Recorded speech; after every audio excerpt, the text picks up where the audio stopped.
Right. A very good evening, very good morning, good afternoon to all the students for the semester.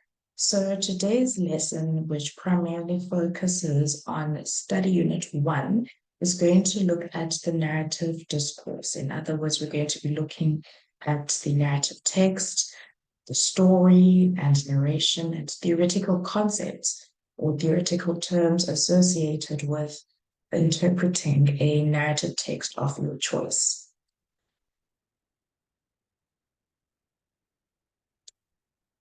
So, just to give a bit of background about who I am Miss Ngada, or you may simply address me as Onati, and I will be your primary lecturer for this semester.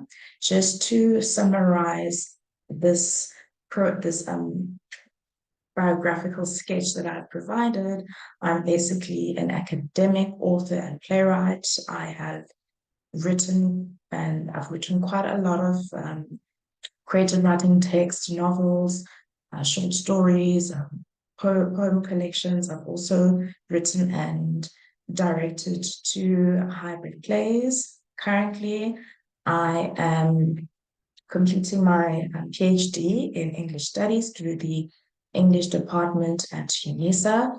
I also teach 8 modules in the Department of Afrikaans and Theory of Literature. And I also have an upcoming creative writing project, which I hope will be published later on this year.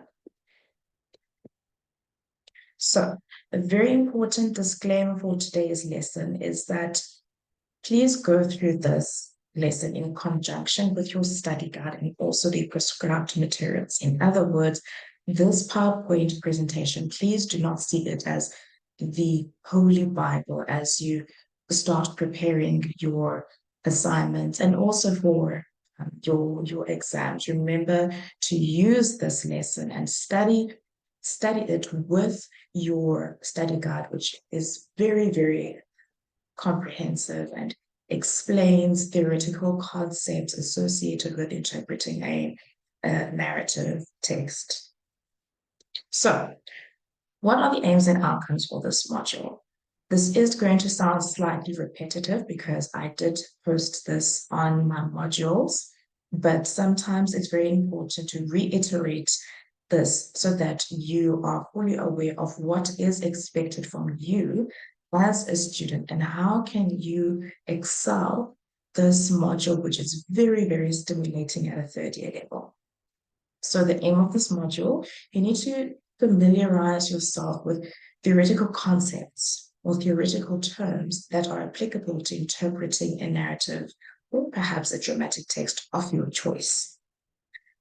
By doing so, you need to practically apply these theoretical concepts in a narrative text. Then the outcomes for this module. So what is expected of you by the end of this module or even during this module? So you need to be able to critically engage with structuralist and post-structuralist narrative theories. You also need to be able to closely analyze or conduct a close reading of various South African narrative texts that are published within and outside South Africa by applying advanced narrative or drama theory. Thereafter, you need to be able to identify, discuss, and apply.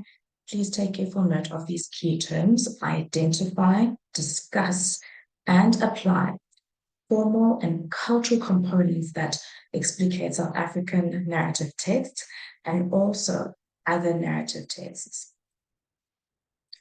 Most importantly, you need to be able to demonstrate a very clear understanding of the nature of literary and the pervasiveness of the narrative in general discourse.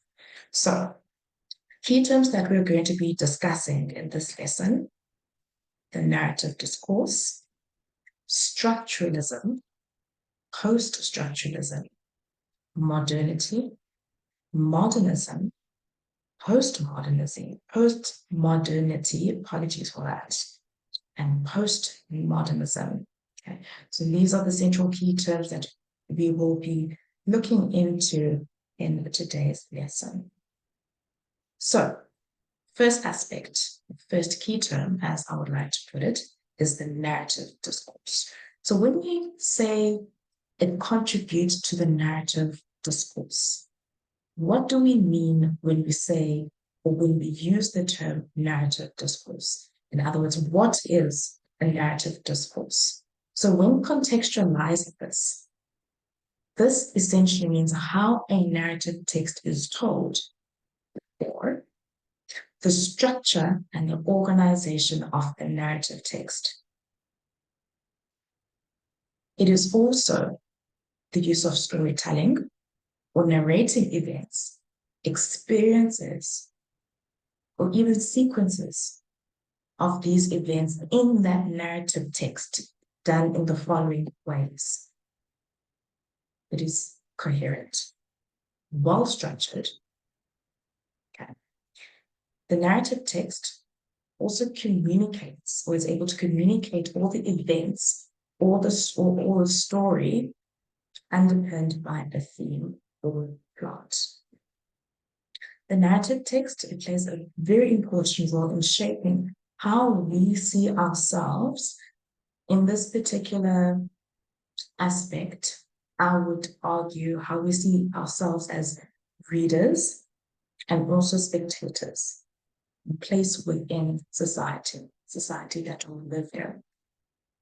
So before I get into the various forms of the narrative discourse, please remember that for you to be able to understand other theoretical concepts associated with interpreting a narrative text of your choice, you need to be able to have a very clear understanding of what a narrative discourse is.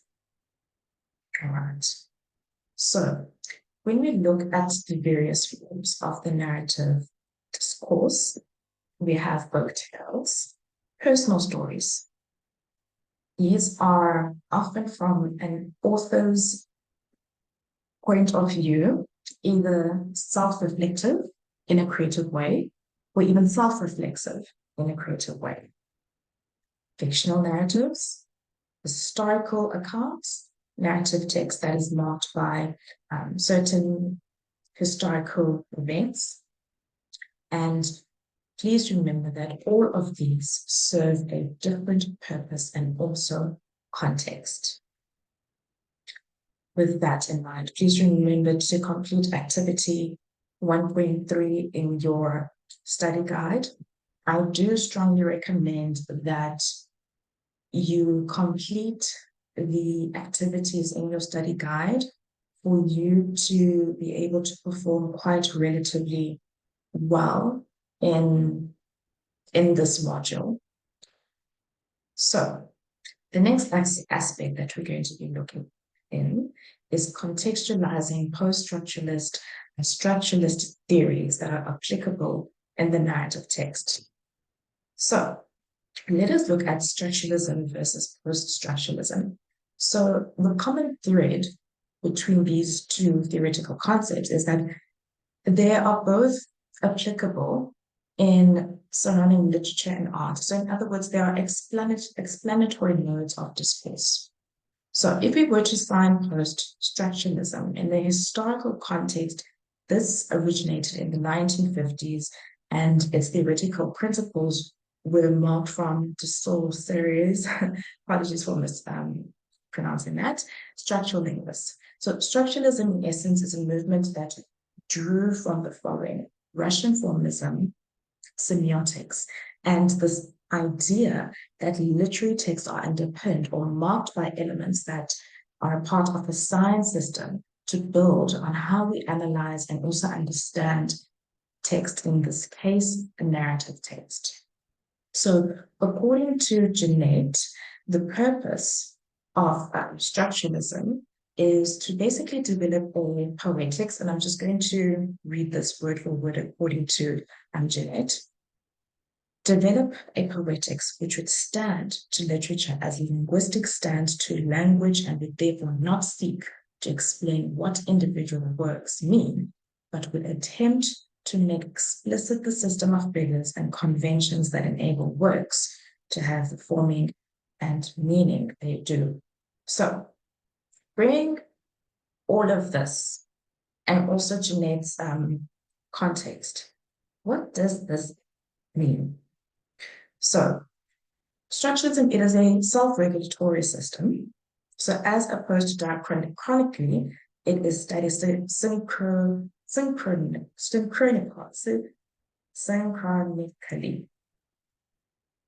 In terms of structure, it is structured in terms of the binary opposites where the sign signifying relationship is the word itself.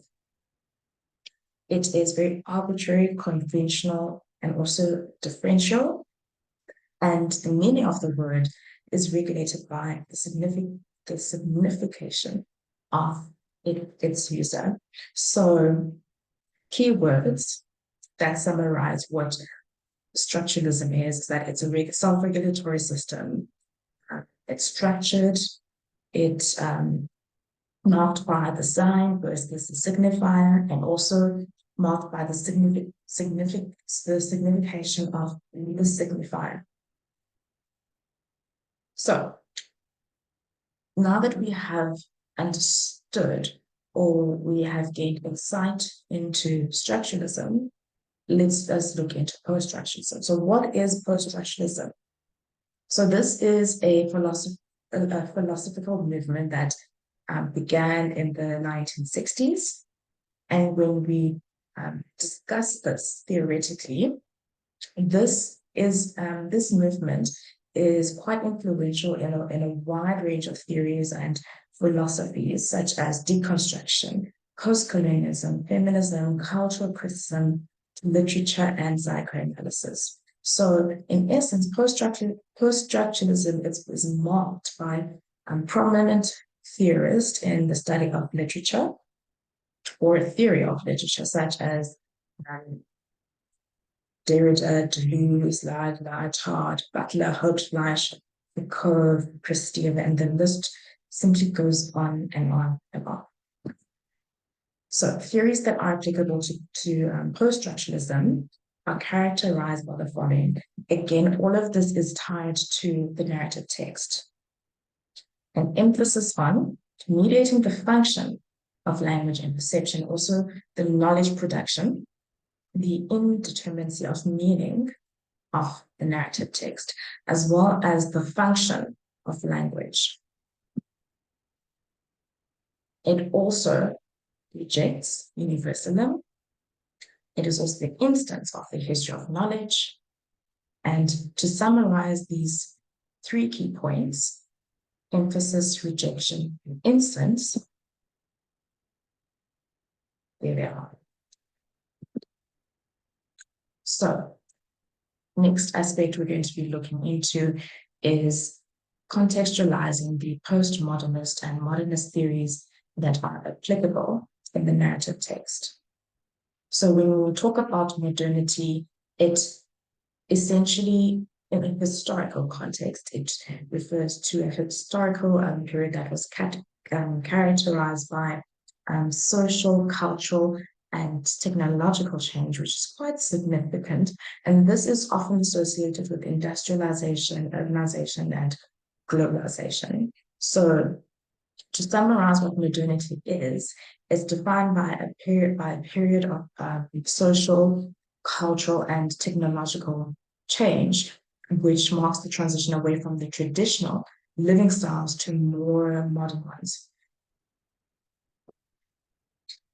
Then when we talk about modernism, this is a literary movement that sought to challenge the traditional literary forms or traditional forms of literature, the conventions of a prose fiction or a narrative text. In other words, it sought to disrupt the continuity surrounding a narrative text.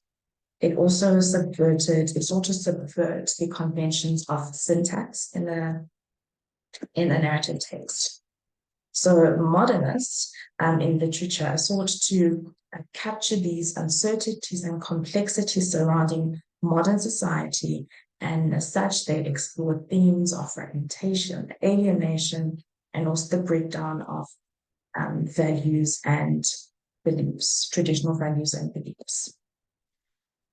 So let us look at the features of modernist literature. So what are these features?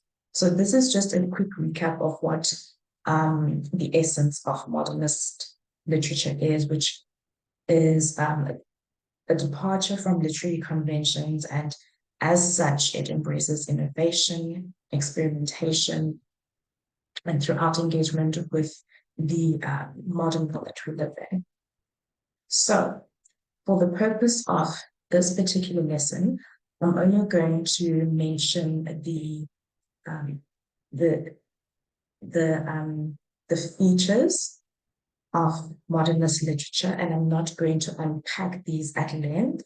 You will read the extra information pertaining to this particular mind map in your own time. So, for the purpose of this lesson, key features are experimentation, fragmentation, rejection of realism, focus on individual consciousness, the critique of society, alienation, and disillusionment.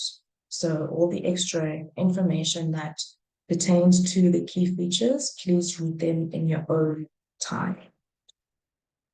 So when we look at postmodernism, in the historical context, this was a movement that emerged in the 20th century, which was in response to the limitations and the contradictions of modernity. So postmodernism sought to challenge the following, which was the assumptions and also the values of modernism, or in a broader context, the essence of modernism, by questioning the notions of truth, identity, history, and reality. It is characterized by skepticism towards the narrative, in other words, the meta discourse of the narrative, rejection of absolute truths, characterized by the fragmented, diverse, and complex nature of contemporary society. Postmodern, when we talk about postmodern literary texts in terms of theory of literature, they display a metafictional and self-reflexive character towards experimenting with plot, character, and repetition.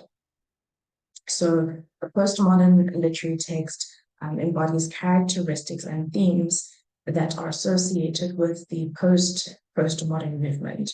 So for you to have a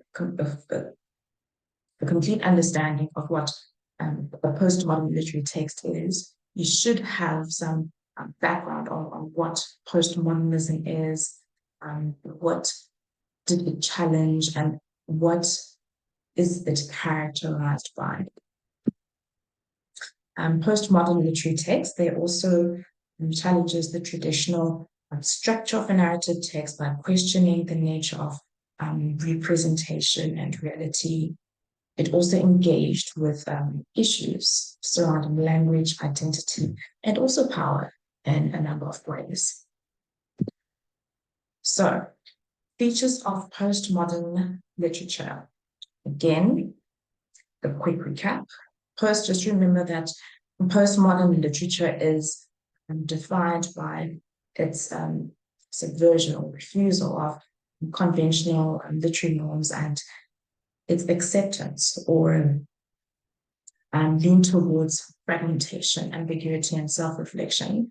So it is marked by a critical attitude towards overarching narratives, denial of absolute truth, and an emphasis on the multifaceted and intricate aspects of modern society. So again, just like I've explained, the features of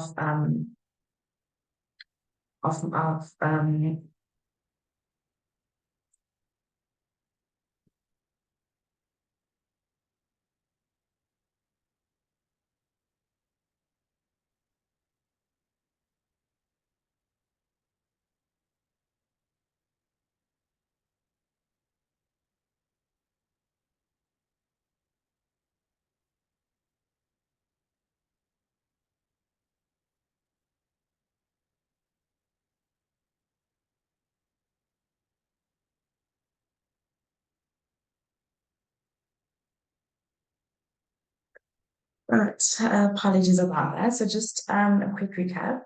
The key features of postmodern literature, like modernist literature, I'm only going to be mentioning the aspects and not delving into each aspect.